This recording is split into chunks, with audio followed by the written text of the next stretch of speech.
with GT Holidays. GT Holidays, South India's #1 travel brand.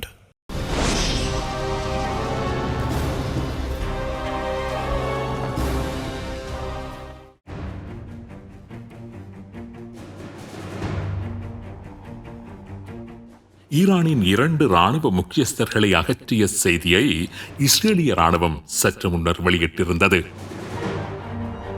ஒருவர் அலி Larijani, இன்று ஈரானின் படைகளுக்கு இணைப்பாளராக இருந்து ஈரானின் படைத்துறையை வழிநடாத்திக் கொண்டிருக்கின்றவர். ஈரான் அதிஉயர் தேசிய பாதுகாப்பு பேரவையின் தலைவர். இஸ்ரேல் தாக்குதலில் கொல்லப்பட்ட 2வது முக்கியஸ்தர் brigadier general Gholam Reza Soleimani.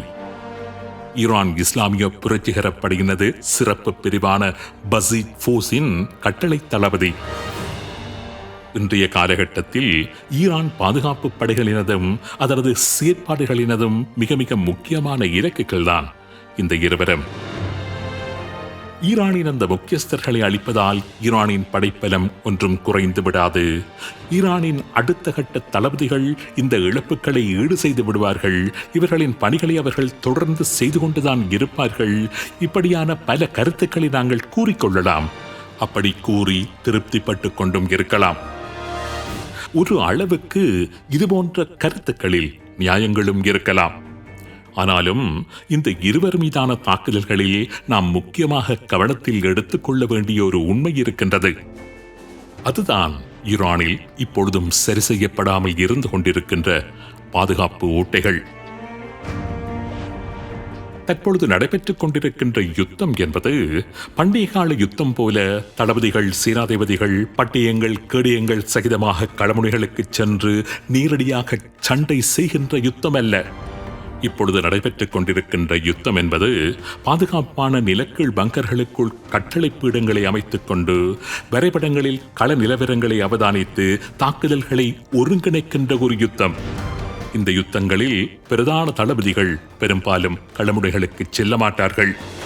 கட்டளை மையங்களில் இருந்தபடிதான் அவர்கள் யுத்தத்தை வழிநடாத்திக் கொண்டிருப்பார்கள். இஸ்ரேலினால் இன்று கொல்லப்பட்ட இருவருமே படைகளை களமுனைகளில் வழிநடாத்துகின்ற களமுனை தளபதிகள் அல்ல, மாறாக கட்டளை தளபதிகள். மிகவும் பாதுகாக்கப்பட்ட நிலக்கீழ் தளங்களில் இருந்தபடி களமுனை தளபதிகளுக்கு கட்டளைகளை வழங்கிக் கொண்டிருப்பவர்கள். இவர்களை இஸ்ரேல் குறிபார்த்து அகற்றியிருப்பது என்பது இஸ்ரேலிய பாதுகாப்பு படைகளுக்கு ஒரு யுத்தகால வெற்றி என்பதை கடந்து ஒரு யுத்த காலத்தில் அதிஉயர் பாதுகாப்பு நிலையில் இருக்கின்ற ஈரானின் உயர் பீடங்களை இஸ்ரேலினால் இலகுவாக நெருங்க முடிகின்றது என்கின்ற உண்மையை கூறி நிற்கின்றது. இஸ்ரேலிய விமானங்கள் மேற்கொண்ட குண்டு தாக்குதலில் அகப்பட்டு தற்செயலாக அவர்கள் கொல்லப்படவில்லை. பிரத்யேகமாக அவர்களை குறிவைத்துத்தான் இஸ்ரேல் தாக்குதலையே நடத்தியிருக்கின்றது. அவர்கள் கொல்லப்பட்ட உடனேயே அவர்கள் இருவரும் கொல்லப்பட்டதாக இஸ்ரேல் உத்தியோகபூர்வமாக அறிவித்தும் விட்டிருந்தது. அதுவும் தமது தளபதிகள் கொல்லப்பட்டதாக ஈரான் அறிவிப்பதற்கு முன்னரேயே இஸ்ரேல் அறிவித்துவிட்டது. ஆக இஸ்ரேலுக்கு தனது இலக்கு எதுவென்று தெரிந்திருக்கின்றது. இலக்கை இஸ்ரேல் தாக்கிய போது தமது இலக்கு அந்த இடத்தில் இருந்தது தெரிந்திருக்கின்றது. அந்த இலக்கு தாக்கி அளிக்கப்பட்டதும் கூட இஸ்ரேலுக்கு மிக துல்லியமாக தெரிந்திருக்கின்றது. இதுதான் ஈரான் இன்று எதிர்கொண்டு வருகின்ற மிகப்பெரிய ஆபத்து. ஈரான் தனது தாக்குதல்களின் ஊடாக அமெரிக்காவை தடுமாற வைத்துக் கொண்டிருக்கின்றது. அண்டை நாடுகளை தாக்கி துவம்சம் செய்து கொண்டிருக்கின்றது. அழிக்க இஸ்ரேலை நோக்கி ஏவுகணைகளை தாராளமாக செலுத்திக் கொண்டிருக்கின்றது. உலகத்தின் பொருளாதாரத்தையே ஒரு ஆட்டிவிட்டிருக்கின்றது. ஆனால் தனது சொந்த நாட்டில் நீண்ட காலமாக இருந்து வருகின்ற மிகப்பெரிய பாதுகாப்பு ஓட்டியொன்றை அதனால் இன்னமும் அடைக்க முடியாமல் இருப்பதுதான் ஈரான் என்று அடைந்துள்ள மிகப்பெரிய பின்னடைவுகளில் முக்கியமானது என்று நான் கூறுவேன். 2000 கிலோமீட்டருக்கு அப்பால் இருக்கின்ற ஈரானின் முக்கிய எதிரியினால் ஈரானின் பாதுகாப்பு வலைப்பின்னலுக்குள் இலகுவாக ஊடுருவ முடிகின்றது. ஈரானின் முக்கிய இலக்குகள் மீது ஈரானின் எதிரிகளால் இலகுவாகவே தாக்குதல் நடத்த முடிகின்றது.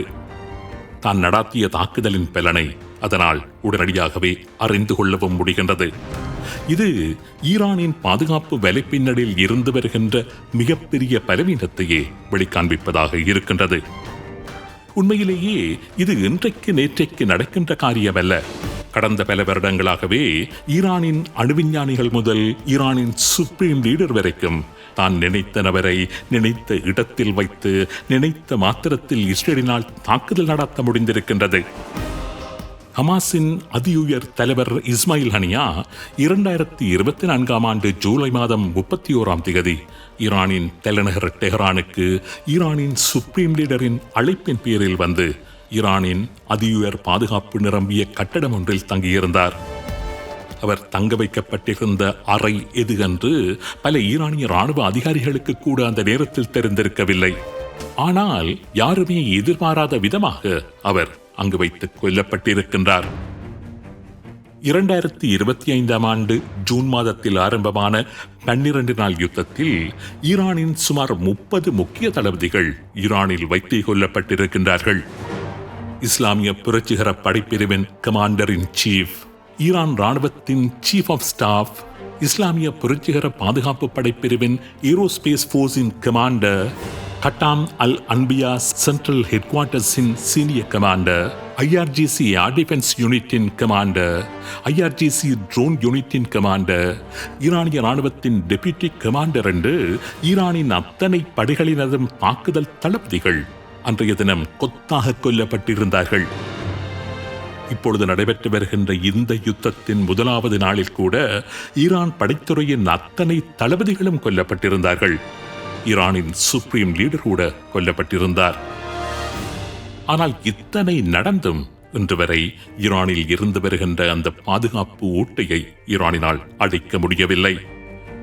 ஈரானின் முக்கிய தளபதிகளின் நடமாட்டம் எந்த வழியில் இஸ்ரேலின் உளவு பிரிவுக்கு சென்று கொண்டிருக்கின்றது என்று ஈரானினால் ஊகித்துக் கொள்ள முடியவில்லை. தங்கள் மத்தியில் நீண்ட காலமாக இருந்து வருகின்ற அந்த கருப்பு ஆட்டை ஈரானினால் இன்னமும் இனம் கண்டுகொள்ள முடியவில்லை. இப்படிப்பட்ட பாதுகாப்பு ஓட்டைகள் ஈரானில் இருக்கும் வரைக்கும் ஈரானின் அடுத்த தலைவரை நான் தான் தெரிவு செய்வேன் என்று ட்ரம்ப் கூறி வருகின்ற அறைகூவல் இருக்கின்றதே, அந்த அறைகூவலுக்கு தொடர்ந்தும் பெறுமதி இருக்கின்றது என்றுதான் கூற வேண்டி இருக்கின்றது.